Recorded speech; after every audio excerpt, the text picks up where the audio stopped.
Hey, good afternoon, friends. Today, this video is going to be about replacing a manual choke cable on a K20 Chevrolet 1979. This truck has been modified a little bit, obviously, since stock. It has I think it's a 500 CMF carburetor from Edelbrock on it. And currently, it's kind of hard to start when it's cold. You got to come out here and manually choke it and go back and forth between the cab and the truck. So I picked up this Edelbrock manual universal choke cable, hoping it's going to work for me. There's the part number if anybody's interested. Didn't say on the package anywhere how long it was, so I measured it. It's approximately 6 feet from where it mounts to the dash to like the end of the cable there. So that's what it looks like. About 6 foot of that. I think you can cut it to size if need be. I did a little bit of preliminary run through the firewall and over to the carburetor. It looks like I'm going to have just enough with using all 6 feet. We'll see how it turns out though. This is probably my third or fourth video now this year with my channel, trying to bring it back to life. A little bit of firewood stuff, a little bit of pickup truck stuff, fixing up this K20 3/4 ton Chevy pickup.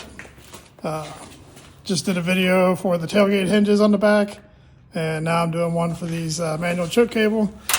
For now, it's kind of boring stuff, but it's stuff that I need just to make life a little bit easier when I get in this truck and want to use it for utilities around the house and stuff. Down the road, I got some other stuff planned. I bought some parts from LMC to do a rocker and a cab corner. That's pretty advanced for my skill level. I'm just a kind of weekend mechanic. Day to day, I'm a tech director. So a little bit just as a hobby of me. I thought I'd share it with you guys and try to do the best I can at recording it. I did get some new recording gear. Using a gimbal here, I'm gonna put a static recording of the engine bay for most of this, and then I got another iPhone 16 Pro camera that I'm carrying around to try to give you some as I work through it kind of footage. So that's the introduction to what we're doing. Let's get at it, get started, and I'll take you with me. Thanks. All right, so just getting started here. First thing you want to do is take this nut and looks like crush washer or whatever kind of washer that is off of this assembly here. I used one of my own washers here and put up against that, and that's purely to fill a little bit extra gap that I've got in the hole that this is going into. But you want to take those off first, I believe. And then, like I said, I put this washer on myself to fill the gap. This is the hole I'm going to go into right here, right next to my light switch. It's already there, might as well use it. So I've got those off, got that in there. I'm going to find the other end of this cable. And this is kind of hard to record, so I apologize, guys. And I'm going to try to show as much of this as I can. So I'm going to go inside here, and I'm going to stay to the left as I run through here to try to stay out of the path of anything else that might be in the way. I'm going to shoot for the bottom there a little bit. There we go. See, I came out on the left side of that brake, which I think is where I want to be at. Right in there. Let me get a light out here. Shine some extra light up in there. So there's a blue wire right in here with a grommet already on it. You can see it running through the firewall, I think, right up in there. That's what I'm going to shoot for to get it out through the firewall and under the cab of the truck out there, under the hood. So let me try to work on getting that ran through, and I'll be right back with you. All right, let's show you what I got here. So I went through that hole that I was talking about next to my light switch. Took that nut washer off, put the cable down all the way through this hole, put the nut washer on the end of the cable, ran it back up to the back side of this. But to get it in there and tighten it down, I couldn't get my arm quite up underneath the dash like I'd like. So I did end up taking out, I loosened these two screws here. I took out this one, this one, this one, and that one. And that made this loose enough then that I could get back in there and tighten that nut down a little over finger tight, just to keep it to where you can operate that choke cable now fairly smoothly. I then took and ran this wire, like I said, on the left side near this kick panel, on the left side of the brake, keep it out of the way of everything, and right up through that hole that goes to the firewall.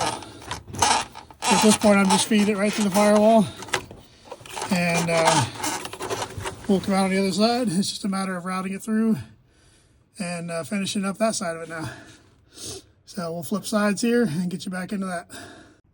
All right, fellas, so fortunately, I gotta say my other camera died on me, so that was a lack of preparation on my part. I think I started out all this with a 30% battery charge. So I'm not really sure until I go to edit this how much of that you're actually gonna see. But pretty much it's straightforward. I think most people can figure this part of it out. The part I just got done doing that I'm not sure recorded, let me turn you around here so you can hopefully see what's going on, is, so on the side of the carburetor where the choke cable hooks in, there's a bracket there with a slot head screwdriver bit that clamps down on the cable sheathing and holds that in place. If you follow that sheathing out, I don't know, about an inch or so, you can see I put like a Z-shaped bend in it. Apparently that's how you put it through that hole there, put the Z-shaped bend in it, and that's what holds it in place so that when you're operating the choke, it'll operate in and out and stay where it's supposed to there. So got it all set right now. It's on full choke. I got the choke pulled out. The cables are routed up and around. It wasn't quite as clean as I'd like to have had it. I'd like to have brought that up along the firewall more and brought it out. But I think as far as operational wise, I think we'll be in good shape. There's a pretty good chance in the future this combination motor carburetor is going to come out. I got something a little bit better that I possibly put in here. I'm just trying to kind of get a feel for the longevity of this truck and how good it is before I drop something with a lot more significant value in there. Right now, this thing seems to run pretty good. It's wintertime. Haven't had too many good days to work on stuff. So right now, I'm just doing some maintenance items, making this thing a little more drivable. And with the cold weather we're having, this choke was one of the first things I had to do. Next, I'll have to put out some new fluids in her. I think the dinosaurs that are floating around in there right now are pretty old. So new fluid change should help it out a little bit. But yeah, that's where the choke cable goes. I believe I did that correct with the Z-shaped bends in it. I'll take you around the other side here. See, I got the choke pulled all the way out, engaged right now. That's disengaged all the way in. So it operates nice and smooth from inside the cab. It's cold out, so we'll go ahead and pull the choke. Let's try to start here and see what happens.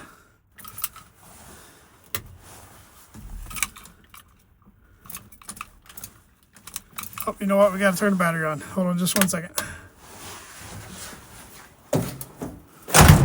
Hopefully you guys are enjoying the content of the channel. I know my video is a little shaky sometimes, trying to get all that stuff figured out.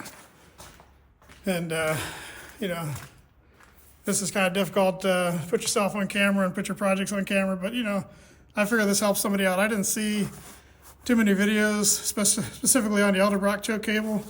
Again, if you need it, that part number that I'm using for that is 8013.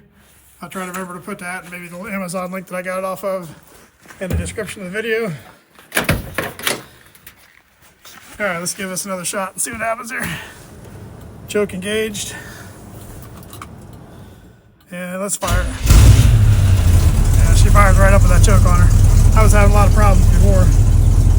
So now you can operate this choke down a little bit. Yeah, she's just purring now. I like that.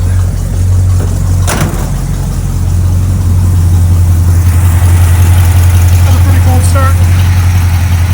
Runs pretty good though. Yeah. Thank you guys for sticking with me on this video. Hopefully I can get this thing edited to where it doesn't look like a 10-year-old made it and it's not so choppy. By the way, I got my son, ZS43 is his channel on YouTube. He is pretty good about putting stuff on his videos, getting the animations there and all the fun stuff. So when I run into a snag trying to edit these, he's my go-to person. So I got to credit him for anything on my video that looks pretty decent and watchable. Without him, it would probably be hours and hours of myself trying to figure all this out. So again, thank you for coming. If you like these videos, like and subscribe for some more. This project's not going away. I plan on putting a little bit of extra money into this truck. I'd like to get a nice solid runner. And not really sure what the next videos are going to be. Maybe the back brakes on this thing. I think I need to bleed those. Maybe take the axle apart and check the brakes on the back. Stick with me if you want more content on this old truck. Again, it's a 1979 Chevy K20 Scottsdale, 3/4 ton. Oh yeah, the plows. The other video I got is I'm trying to decide whether or not I want to put the plow on this thing. So That'll be coming up down the road. Hopefully you guys stay tuned and enjoy. Thank you. Bye-bye.